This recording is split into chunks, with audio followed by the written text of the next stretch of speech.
Today we continue to listen Silavanta Sutta. In this Silavanta Sutta, Venerable Makutika asked Venerable Sariputra. Venerable Sariputra answered, Avuso Kutika, O my friend Kutika.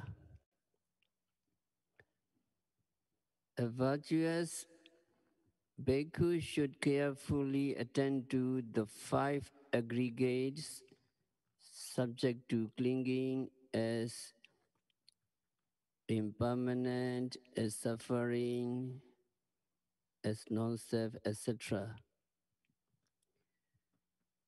So this answer is in accordance to the Jhana Sutta expounded by the Lord Buddha.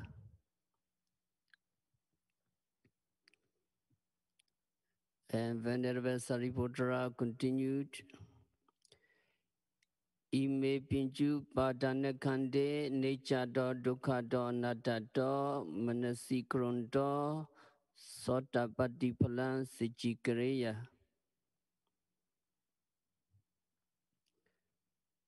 That means if a virtuous monk, virtuous bhikkhu, sees the 5 aggregates subject to clinging as impermanence, as suffering, as no self,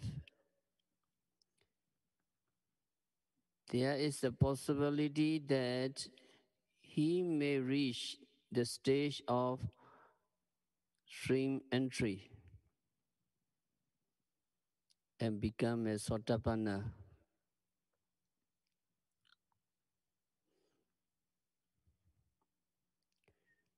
So Sotapanna reached the first stage of enlightenment.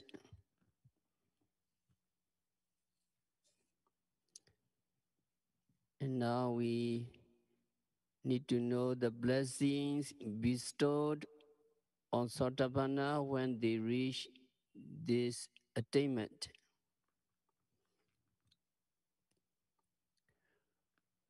Visuddhimagga described that blessing. It mentioned what are called the blessings of Sotapatimagga.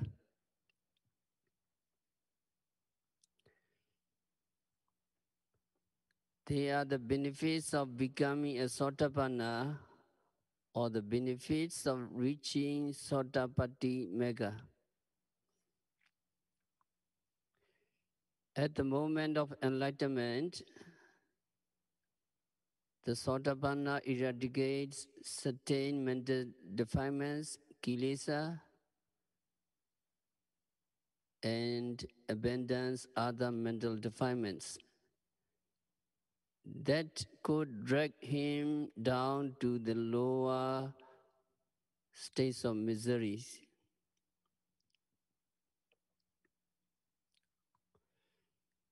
And the first blessing of Sotapatimagga, Apadalita Pobam,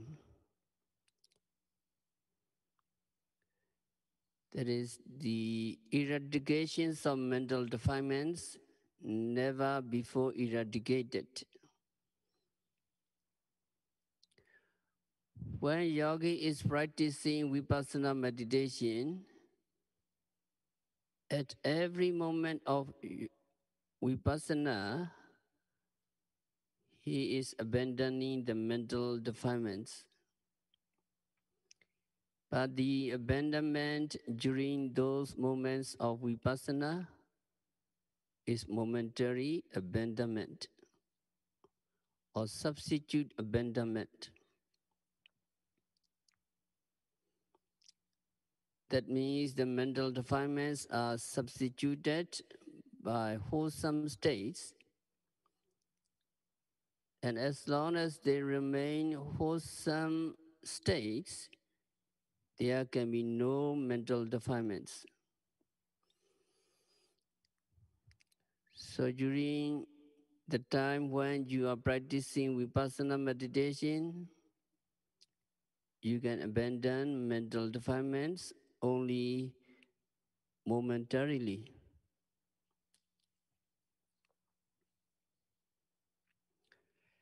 There are two kinds of mental defilements,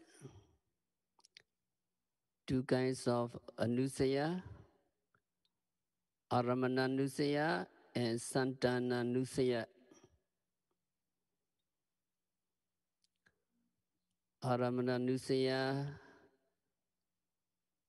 those defilements that are embedded in the objects. And santananusaya, those defilements that are latent in one's mental continuity. Defilements that are latent in objects means defilements that arise when you are experiencing some object. Suppose there is a beautiful object and we see this beautiful objects and we like it and we have craving for it. When we like it, when we crave it and cling to that object, we are said to invest mental defilements into it.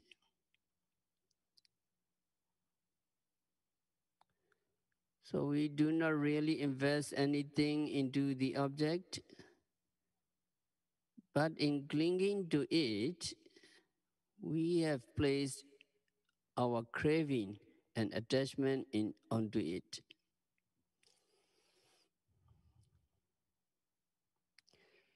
Because mental defilements arise in our mind,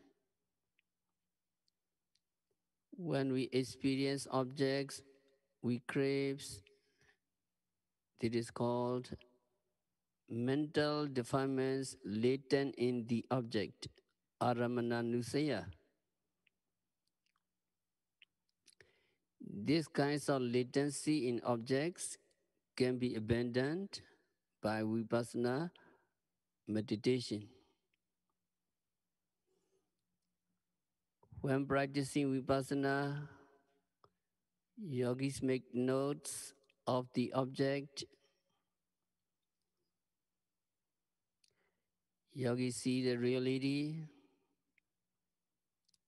because you practice precisely and diligently, and no attachment, no craving or no clinging can arise.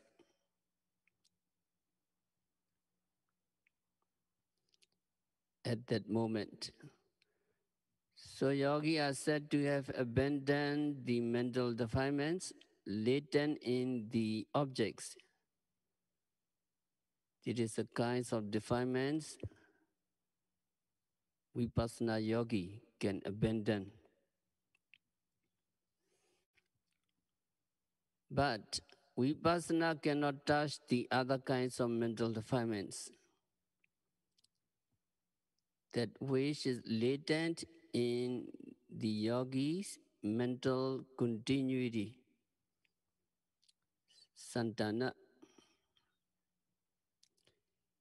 It cannot help to get rid of such latency. This latency in the continuity of beings, santananusaya, can be eradicated only by mega, but only at the moment of your enlightenment.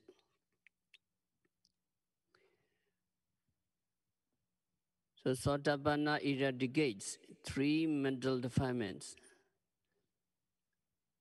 Sakaya Deity, wrong view; Vichikecha, skeptical doubt; and Silabhara Pramasa, adherent to practice that do not include the Eightfold Path.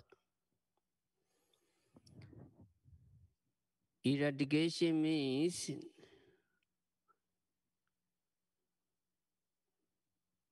those defilements will never again arise in your mind. It is one blessing of reaching Sottapati Mega.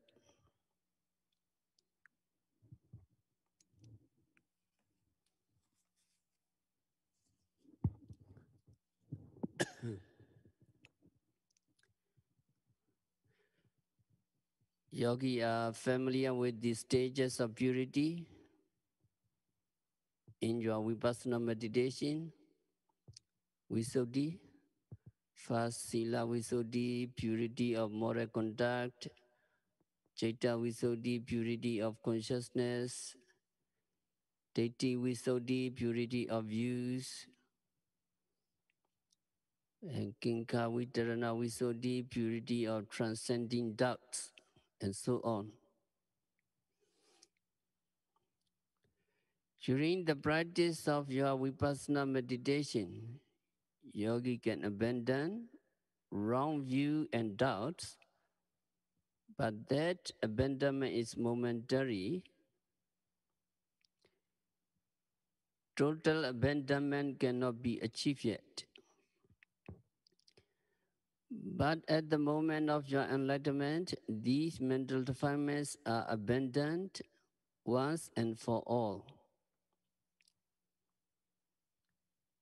This kind of abandonment, yogi never has achieved before. Only when yogi reach the stage of Sottapati Mega,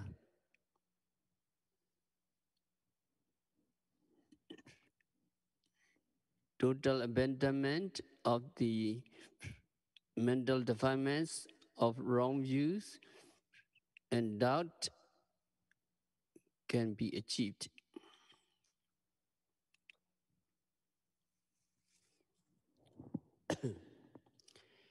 And second blessing is that Sottapati Mega dries up the ocean of suffering in samsara, the rounds of rebirth and death. Anamataka sansara dukkha vitta samudam soseti.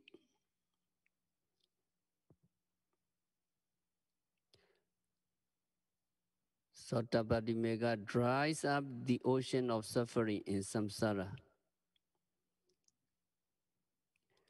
So long as beings do not reach enlightenment, these rounds of rebirth and death will go on and on and on. And that is what is called samsara. So we suffer again and again. Why we suffer?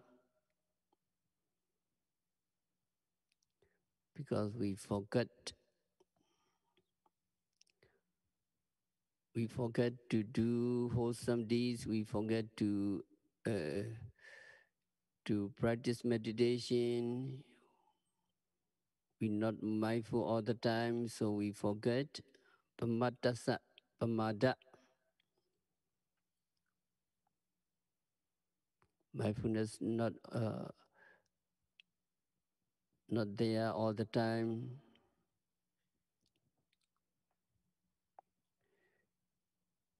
So beings undergoes much suffering. Sometimes beings reborn in hell. Sometimes beings reborn as an animal or other creatures. And when reborn as a human being, there is always sufferings of aging, sickness, and death. Even rebirth as a celestial being or a Brahma is not totally free from suffering.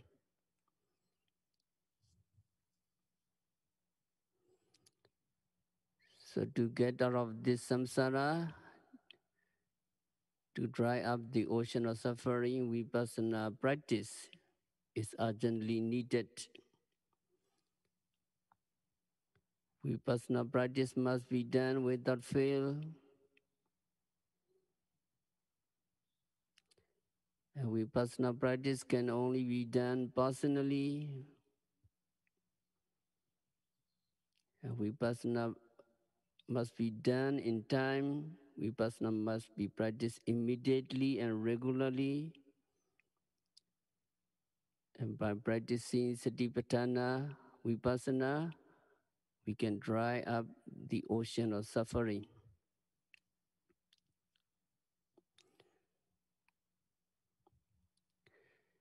And according to the Buddha, this suffering has no beginning, or, or its beginning cannot be known. If its beginning cannot be known, what about its end? Can there be an end of samsara, the rounds of suffering?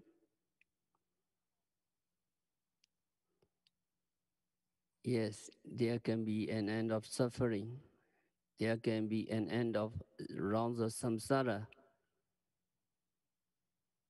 For those who have become Buddhas, Pichika Buddhas, individual Buddhas, and Arahants, there is an end of suffering. But for those who do not gain enlightenment, there can be no end to the ocean of suffering in samsara.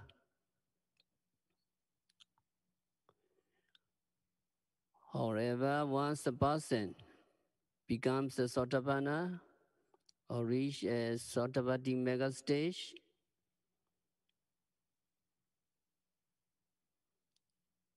yogi is able to dry up the ocean of suffering in samsara.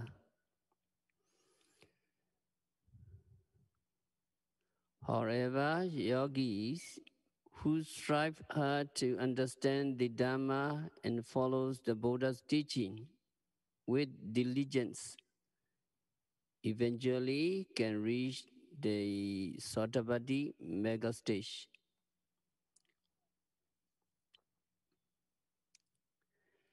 The suffering is compared to the ocean here.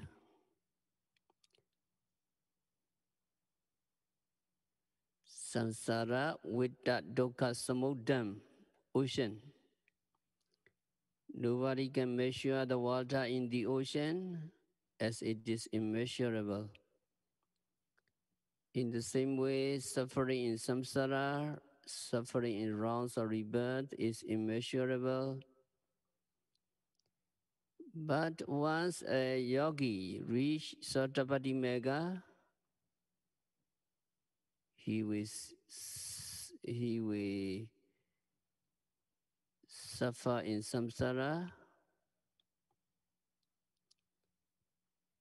for at most 7 rebirths. So Sotapatti Mega is said to dry up the ocean of suffering in samsara, and there are at most only 7 lives or 7 births to go before reaching Nirvana.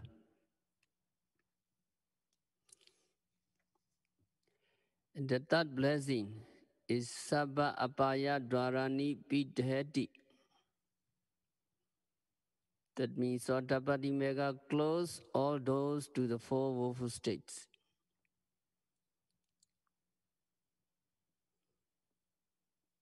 And as you already know, a Sotapanna will never be reborn in the 4 woeful states, hell, animal kingdom, the realms of hungry ghosts, and the realms of Asura ghost. He will not be reborn in these states of misery because he is incapable of doing evil karma that would lead him to rebirth there. But what about past karma? Before becoming a Sotapanna, Yogi may have done some karma in the past that could lead to the four woeful states.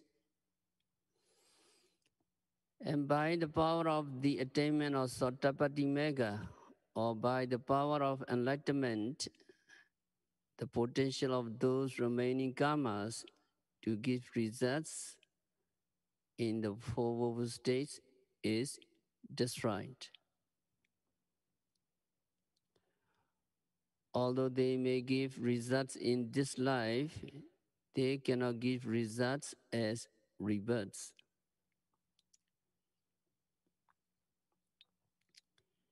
And the old karmas either become defunct, two, weakened, and unable to take one down to the four states of misery. As once you attain Sottapati Mega, all those to the four woeful states are close to you. And the next blessing is Satana Ariyadananam Samukhi Bhavang Karoti. That means Sottapati Mega enables you to become the possessor of 7 noble treasures.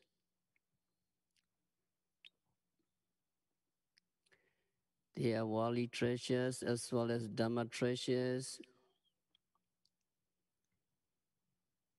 You can possess worldly treasures, but they are not real treasures, because the worldly treasures,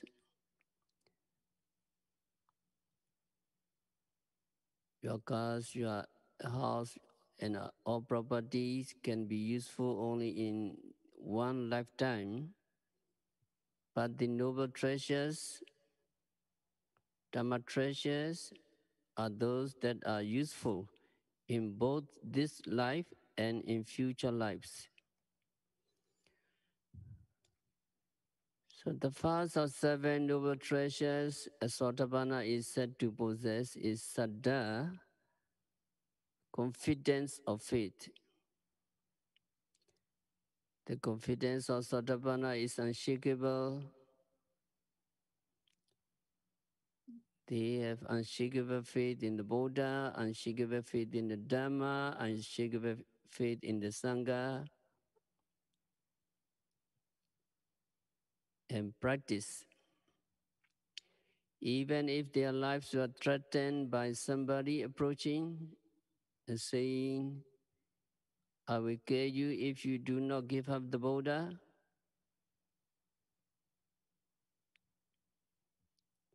they would rather be killed than to give up the true Buddha, true Dhamma, true Sangha, and true practice. Because they experience in this true teaching, and they have confidence in the true teacher, true Dhamma, and true Sangha who are practicing. And Sotapanna Saddha, or confidence in the triple gems, and the practice is extremely strong. Since it is so strong, he will turn only to the true Buddha as his teacher, and will never change his faith. Even in his next rebirths, Sotapanna will not go to another teacher. He is said to be free from doing 6 things: killing, stealing, sexual misconduct, daily lies, taking intoxicant, and going to another teacher. This unshakable faith and confidence in the true Buddha, true Dhamma, and true Sangha, and the true practice is a real treasure. And the next treasure is Sila. The Sila of Sotapanna is very pure. Their precepts are not broken in the beginning, in the middle, and in the end, or two or three consecutively, or in any other way. The Sila of Sotapanna is totally pure and is praised by the noble ones, Ariya Kanta, Sila. These kinds of treasure, they keep always. The Sila, the precepts of Puthujana or ordinary person, those who have not yet reached enlightenment cannot be so pure. They may break precepts when they are confronted with different situation, but Sotapannas will never break any one of the 5 precepts. Even when their lives were threatened, Sotapannas will not kill another person.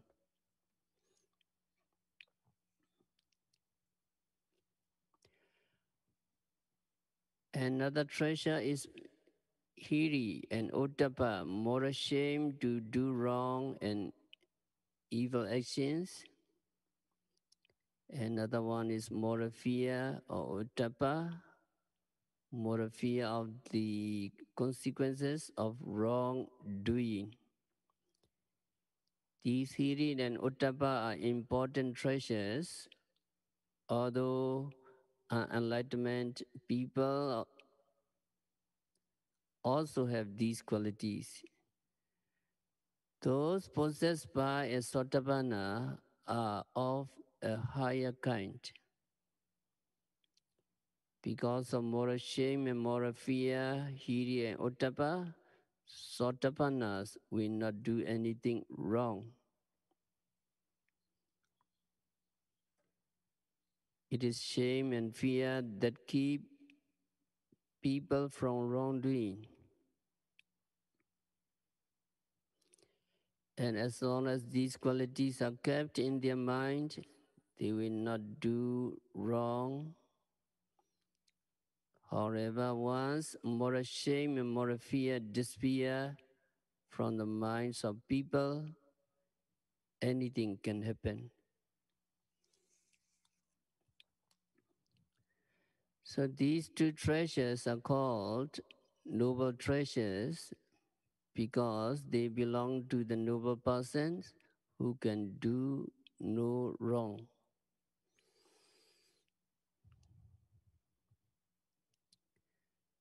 And the next treasure is Sutta, knowledge.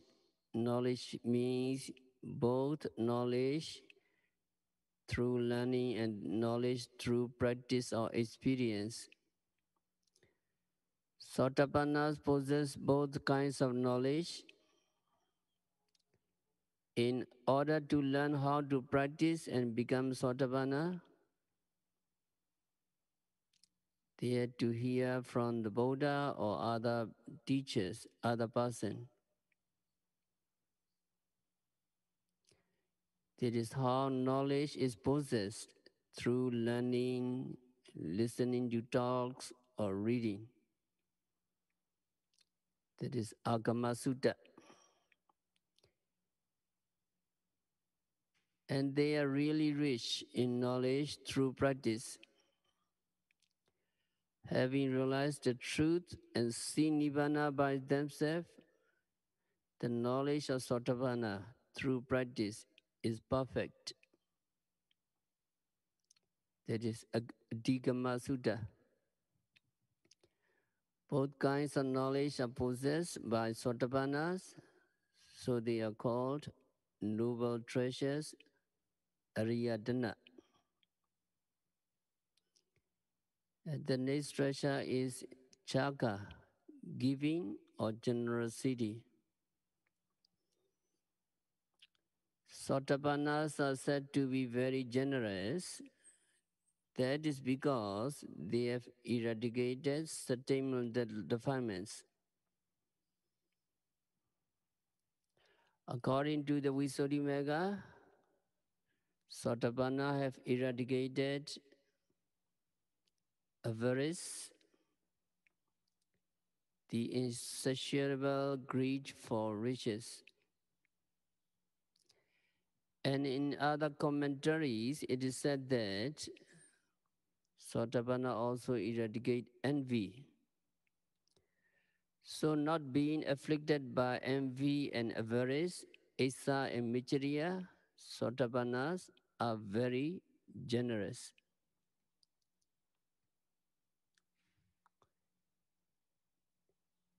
They will offer whatever they have to other people who have morality, moral conduct.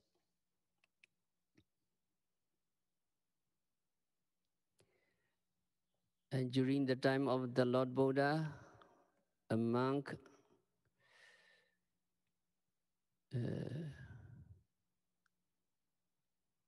maybe Udayi asked Venerable Upala a bhikkhuni, to give him her undergarment. Upalavuna's bhikkhuni was not a Sotapanna. She was an arahant. So Upalavana bhikkhuni had no attachment whatsoever. But when the monk Udayi asked her to give him the robe, she said,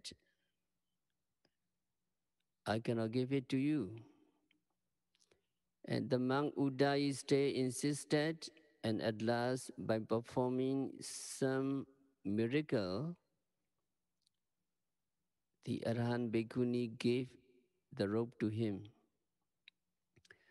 So her first refusal to give it to him must not be interpreted as attachment or stinginess, because she also had said, this is the only robe I have, so I cannot give it to you.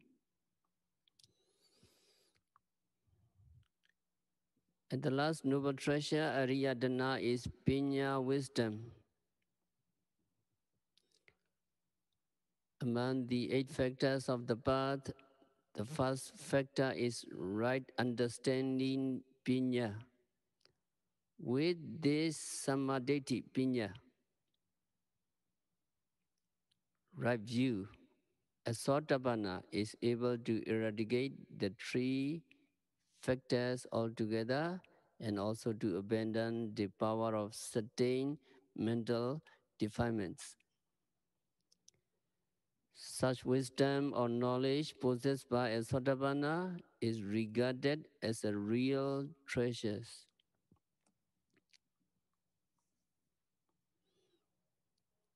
Wisdom or understanding is precious because it cannot be stolen, it is your own, and is not common to anybody else.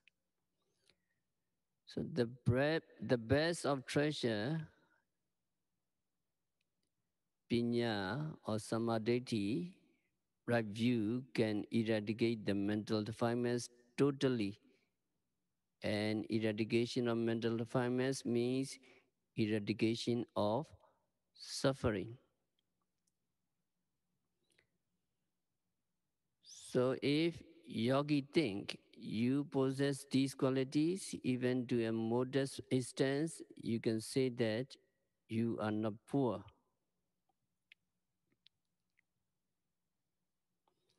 So although you have not too much wealth, you are not poor because you possess these noble treasures. So there is one story, the story of Lepa Sopa Buddha. We have to listen to the story. During the time of the Buddha, in the city of Rajagaha, there was a leper. His name was Sopa Buddha. Since Sopa Buddha had this leprosy and he was very poor, He had begged for his food and others, and people shunned him. Also, he did not want to come into connect with other people, lest he offended these people. One day, Sobaboda saw a big crowd at the distance in the city of Rajagha. When he saw the big crowd, he thought, oh, there is a big crowd and there might be food distributed there, and I might get some food there. So Sobaboda went to the crowd, and as he approached, he saw that there was no food being distributed there, but just the crowd quietly listening to the preaching of the Buddha. When Sobaboda saw this, he thought to himself, oh, there is no food distributed there. But the recluse Gautama is giving Dhamma talk. I might as well listen to the Dhamma. So Sobaboda took place at the edge of the crowd and then listened to the Buddha's teaching respectfully. When Buddha preached, they always look into the minds of those audience who were listening to their preaching. Buddhas could examine the mental capacity of people when they saw someone who is capable of understanding and preaching and who is capable of reaching enlightenment, and Buddhas would direct the preaching to that person as though they were preaching to that person only. So when Buddha surveyed the audience while he was giving the talk, he saw Sopa Buddha, and with his wisdom that Sopa Buddha was capable of understanding the Dhamma and attaining enlightenment. Because Sopa Buddha had accumulated paramis, perfection in the past, so he was ready to get enlightenment. So Buddha directed his talks to him, and he taught about the dana, giving, good things about giving, and then later he taught about sila, keeping moral precepts, how good keeping precepts was so on. Then Buddha taught about the celestial realms, where people who practice charity, morality are reborn and they enjoy their lives. After showing the pleasures enjoyed in the realms of celestial beings, Buddha taught about the faultiness of sensual pleasures and degradation of sensual pleasures and corruption of sensual pleasures. Kamana Adinawa. So Buddha taught bad things of sensual pleasures, and then he taught about the benefits in renouncing the sensual pleasures and renouncing the world. So this Buddha taught in this order in order to prepare the minds of the listener. Yes, so Buddha was listening. While listening, Sobabuddha's mind became calm, clear, and receptive. When Buddha knew that he was ready, Buddha taught him the special teaching that is peculiar to the Buddhas. That means Buddha taught the Four Noble Truths, Dukkha Sacca, the truth of suffering, Samudaya Sacca, the origin of suffering, Nirodha Sacca, the cessation of suffering, and Megha Sacca, the path leading to the cessation of suffering. At the end of the talk, there arose in the minds of Soba Buddha the eyes of Dharma. That means the understanding of the Dharma, the realization of the Dharma.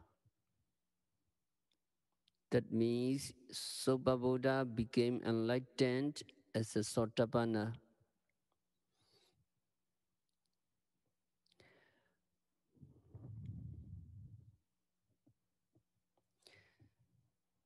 When Soba Buddha became a Sotapanna, he was happy, and so he wanted to report his attainment to the Buddha. But he was afraid to go through the audience because he was a leper and people looked down on him. So he waited until the audience went away. And when he was going towards the Buddha,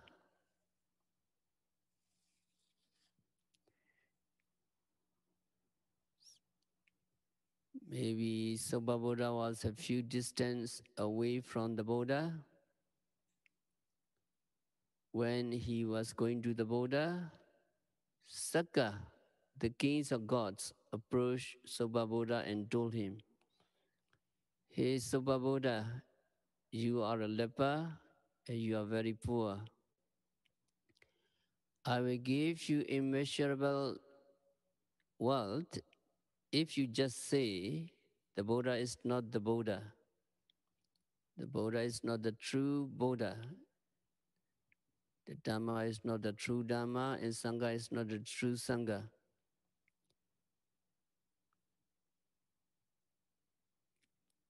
I have nothing to do with the Buddha, the Dhamma, and Sangha.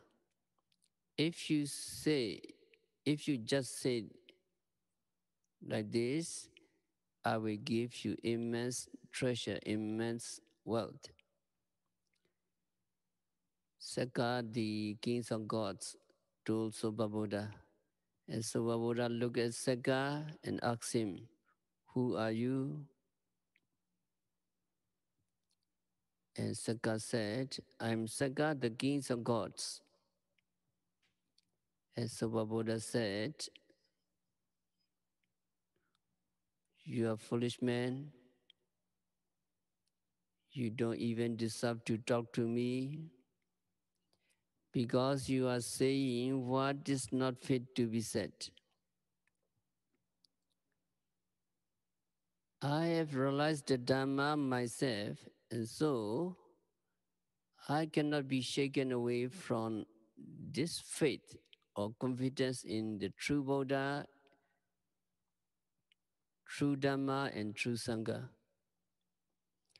And moreover, you call me a poor man, but I am not a poor man.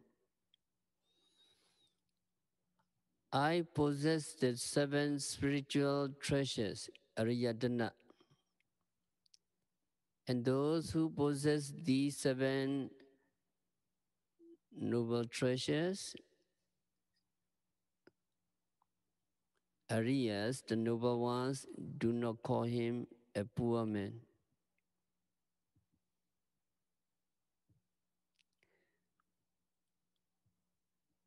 Sopa Buddha said to the kings of gods, Sakka. So Sakka, the kings of gods, knowing that he could not shake Sopa Buddha from his faith, went to the Buddha and reported to the Buddha his conversation with Soba Buddha. Then Buddha said, even 100 of 1,000 kings or gods, sakas like you cannot make Soba Buddha say Buddha is not the true Buddha, Dhamma is not the true Dhamma, and Sangha is not the true Sangha.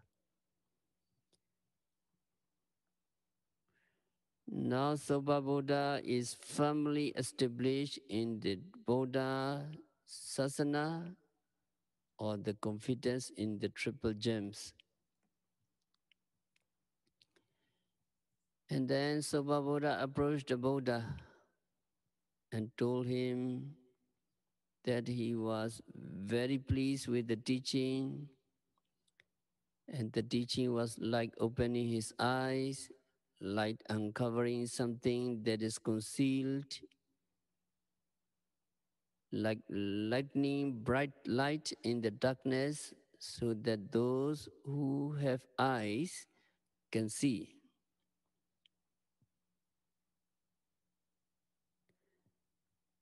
As Soba Buddha proclaimed himself to be a disciple of the Buddha, or a Sabuddha, true sons of the Buddha, disciple of the Buddha. As Soba Buddha said to the Buddha, please regard me as a disciple who takes refuge in the Buddha, the Dhamma, and the Sangha, even at the risk of my life, he said. And then Soba Buddha left.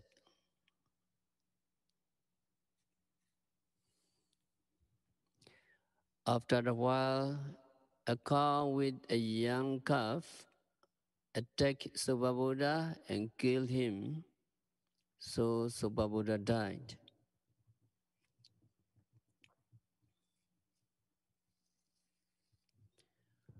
When Soba Buddha died, the monks assembled and then went to the Buddha and asked him that a man who was gladdened by Buddha and the Dhamma talk, your Dhamma talk, has now been killed by a cow. What might be his destination? What might be his future life?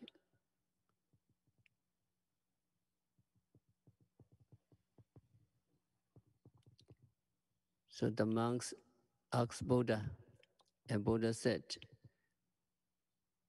Bhikkhus, Soba Buddha has eradicated three factors: Sakaya Detti, Vicikecha, and Silabhara Pramasas. That means Soba Buddha has become a Sotapanna. He is not liable to fall away, or he is not liable to fall down to the four woeful states. Soba Buddha is assured and he is bound for higher stages of enlightenment. Buddha said to the monks.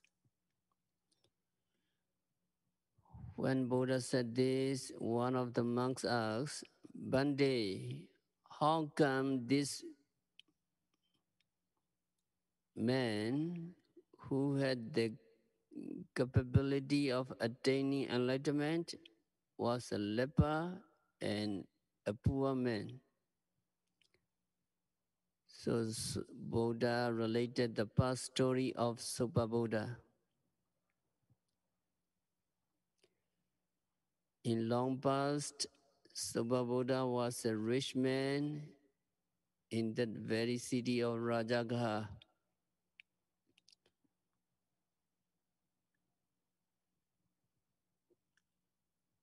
And when a Pichika Buddha, individual Buddha, by the name of Tagrasiki Pichika Buddha, was going for alms round in the city,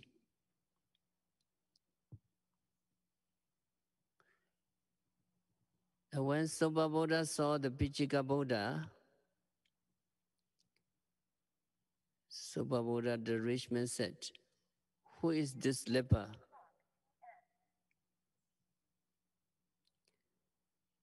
So you know, Pichika Buddha was not a leper. Pichika Buddha was with his robes, bowl, and his head shaped.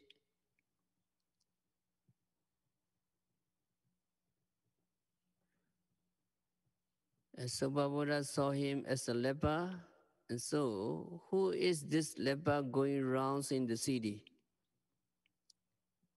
And then he spat out and he acted disrespectfully to the Pichika Buddha. So as a result of that evil unwholesome karma, Soba Buddha was reborn in hell for many, many years. And as a residue of the result of that akusala karma, unwholesome deeds, when he was reborn as a human being, he became a leper. Now he was reborn as a human being, not as a result of that akusala karma, unwholesome deeds. He was reborn as a human being as a result of another good karma.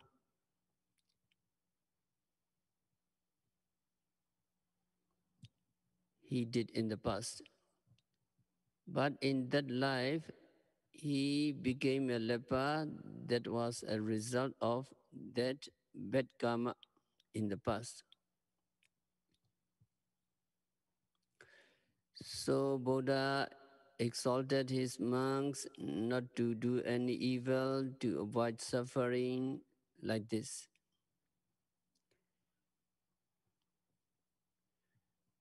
So from the story, we need to learn, we need to know not to do any evil deeds. That is Buddha uh, reminded.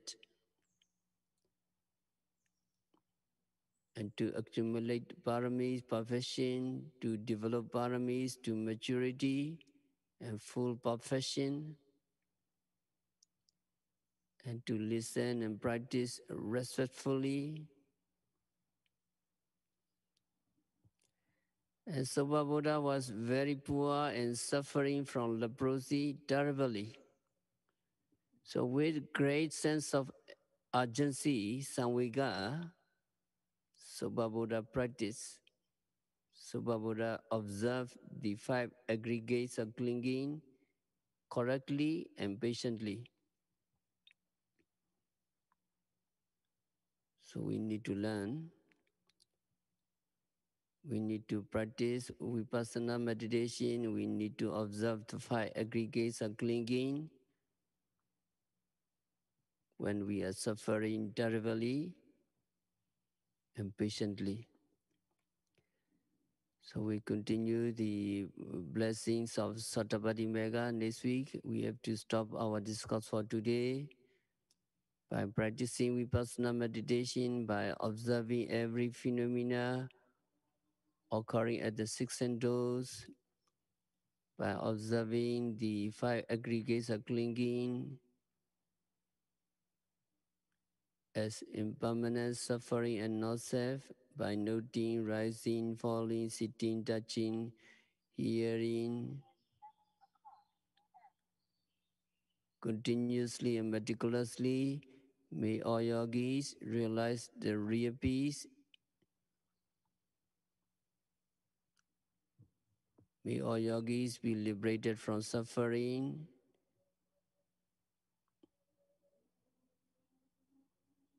May you overcome all mental defilements in the very near future. Sadhu, sadhu, sadhu.